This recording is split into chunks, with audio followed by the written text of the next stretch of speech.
Hi folks, welcome back to the channel, and also welcome to the channel for any new subscribers or viewers who came after a bullet from my enemy gave me a shout out in his last video. Thank you very much for that bullet. I also want to apologize to anyone who watched the last vegan video and was wondering what happened because it finished abruptly apparently. YouTube cut my video off halfway for some reason. It should have been 15 minutes, but it was only 7 minutes long. If you're looking for some closure, I shot the vegan down eventually. In the next round, he got a maneuver kill on me, and in the last round, I shot him down.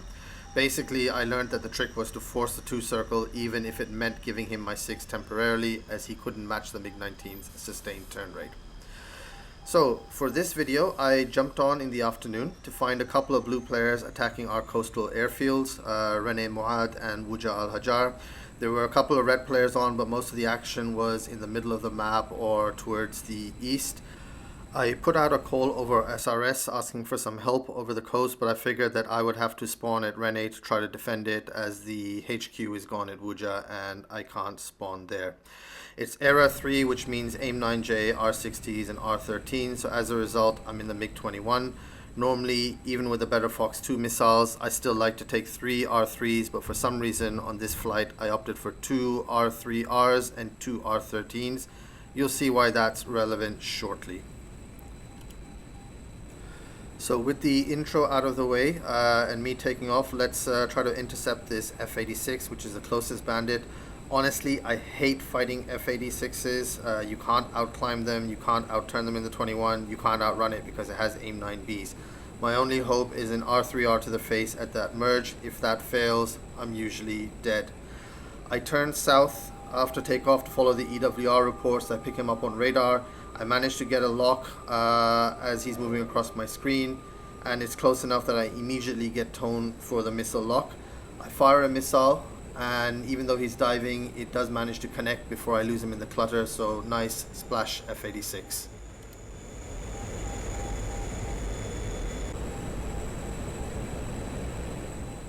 With the F-86 and the immediate threat to Rant dealt with, I then turn south to deal with the 2 F-4s that are attacking Wujah.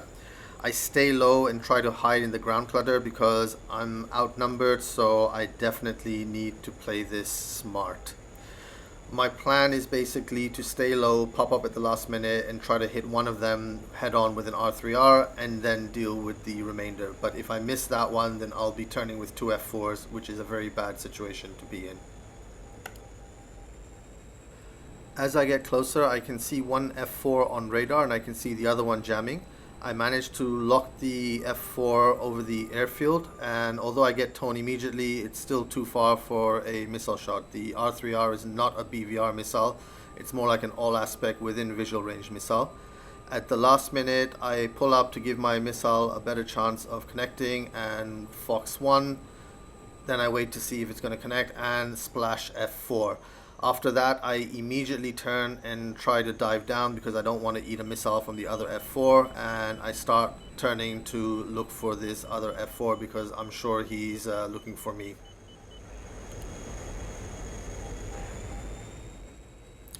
While I turn to look for this F4, it's a good point to discuss my loadout, and this is where it's coming back to haunt me a little because I only took 2 Fox 1 missiles and I fired both of them. So now I have 2 R13 M1s, which are rear aspect Fox 2 missiles, which means I'm going to have to get behind this F4 to shoot him down. Whereas if I had another Fox 1, I might be able to shoot him down at the merge.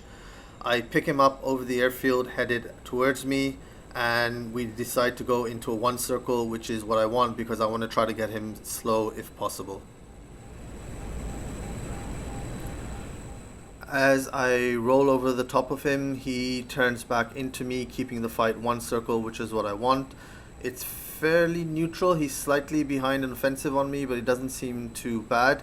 I'm not as aggressive with this 1 circle as I would often be because I can't judge height over water. So rather than rolling over the top of him, I'm unloading to turn the other way, which means I seem to be losing some angles to him. He got some shots off there, but I really don't want to fly into the water, which is why I'm being very cautious as we cross over. And that time again, normally I would roll over the top of him. I unloaded and went the other way, and as a result, he's a little bit more offensive on me, but it doesn't seem too bad. The next time though, I do take a chance and roll over the top of him because it does seem like I've got height, and it immediately pays off with me behind him for the first time, and he looks very, very slow, so it looks like there's a good gunshot opportunity developing here. I'm also slow, so I have to be careful about pulling lead, but eventually I do manage to clip his wing, and that's enough to send him down, so splash F4. But that was a pretty good fight. He was a fairly aggressive F4 driver, and I enjoyed that. After that engagement, I figured one or more of the F4s would be back, so I decided to land at Wujah, start a HQ repair there, rearm, refuel, and get back into the air to be ready for the next wave. At the moment, there were still no friendlies around, so it was up to me to stick around and provide cover.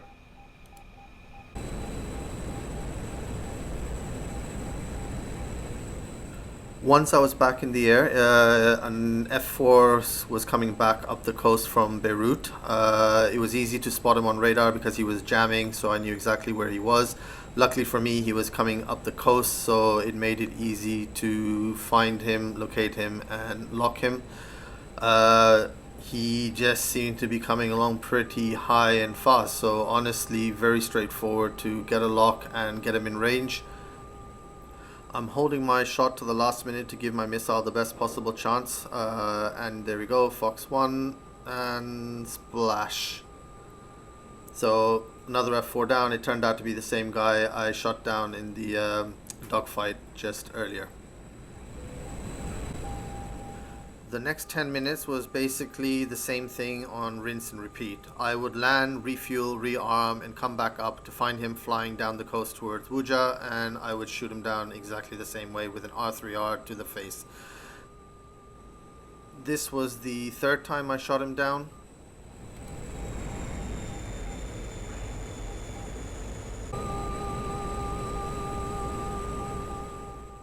And this was the fourth time. But then after this, a couple of things changed.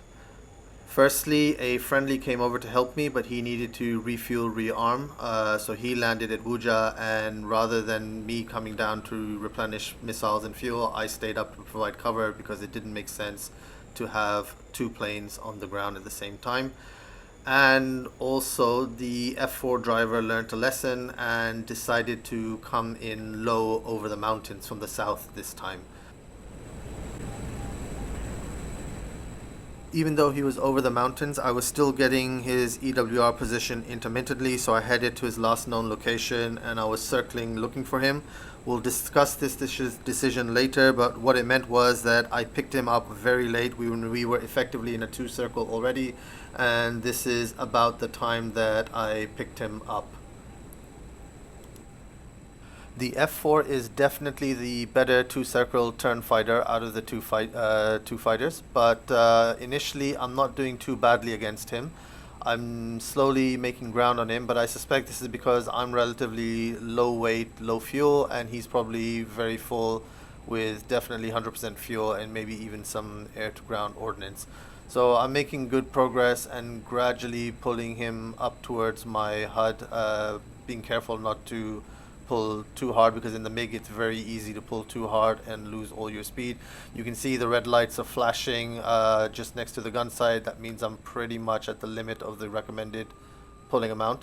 I get tone and I fire an R13. It seems to track, but then for some reason it misses, even though he doesn't fire any flares, which is unfortunate. I thought that missile was definitely going to track. If that had been a 9J and the situation had been reversed, I can promise you that missile would have hit for sure. But now I'm still in a good position, but that missile missing has kind of dented my confidence. I get tone again, but I don't know whether I should fire or not because I don't know if the missile is going to track. And as it turns out, this may have been my last good opportunity. Fast forwarded a little bit because effectively we were going round and round and not getting anywhere. So I fast forwarded to where I decided to change things up and reverse and try to force a one circle. These reversals are always a bit risky because you can lose sight of him, but luckily I pick him up again. But he decides he doesn't want to play the one circle game and he goes for the two circle again. But however, I'm not letting him, and I'm going to keep reversing because I realize I'm low on fuel. I can't afford to go round and round in a two circle because the friendly on the ground is still refueling, rearming, isn't ready to come up yet. So by the time he comes, this is all going to be over. Even he seems to be getting frustrated with the situation because he's trying some very low probability missile shots. That one was unlikely to track, although I have occasionally seen 9Js track from like 90 degrees or something stupid like that. I keep turning into him to force one circle, and he is trying to match me, but honestly this fight doesn't seem to be going anywhere. I'm a little bit out of ideas. He doesn't seem to have any ideas either, but he's definitely in the more dangerous position at this point.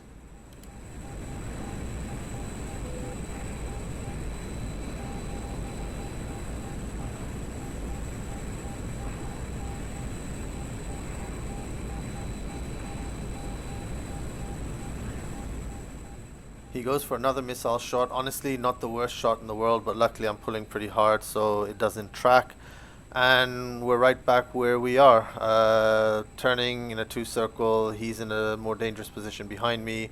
I just can't seem to turn this fight around, but primarily because it started in a very neutral position, and yeah, I'll talk about that decision a bit later. At this point also, I'm beginning to realize how badly my fuel position is. It was literally reading empty at this point, so I was expecting it to start cutting out anytime soon. I decided to try a bit of a Hail Mary, which is I cut the afterburner, throw on the landing flaps, which are the blown flaps, and see if I can really pull the nose around to get a snapshot. But he kind of matches that by turning towards me and negating that move.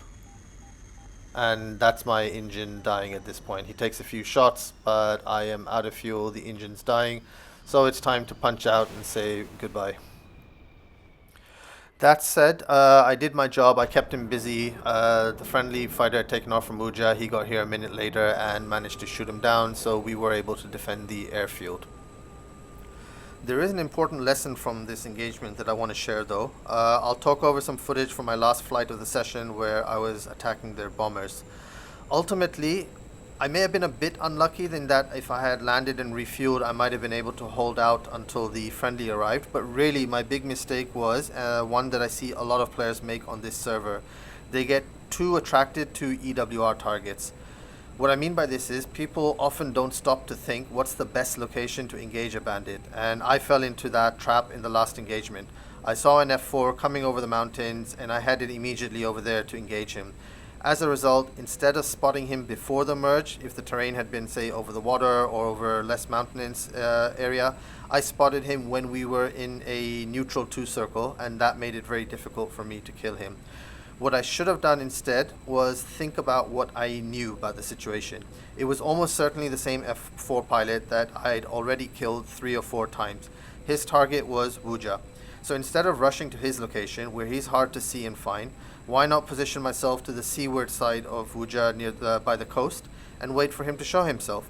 He has to pop up to attack Wujah, and at that point I still have one R3R. I would have had good odds of hitting him as he pops up. It's something every player should think about. Where do you want to engage the enemy? We often think that because it's aerial combat, the location or terrain doesn't matter, but the truth is, it does. Is the location good for spotting, or is it going to be hard to pick them up? Is the EWR coverage good, or does the terrain give him the ability to hide from EWR?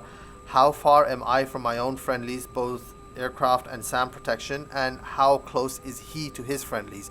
It's all too often you start a fight as a 1v1 and then suddenly you find yourself 3v1 or 4v1 because his friends turned up because you were fighting right next to their airfield. All of these things should be considered before you decide to engage. So I'll finish off the action with this absolutely beautiful slashing gun attack on the last B-52. Honestly, I was properly chuffed with this because easily one of the best gunshots I've ever made. Proper like World War II bomber attack vibes from this one.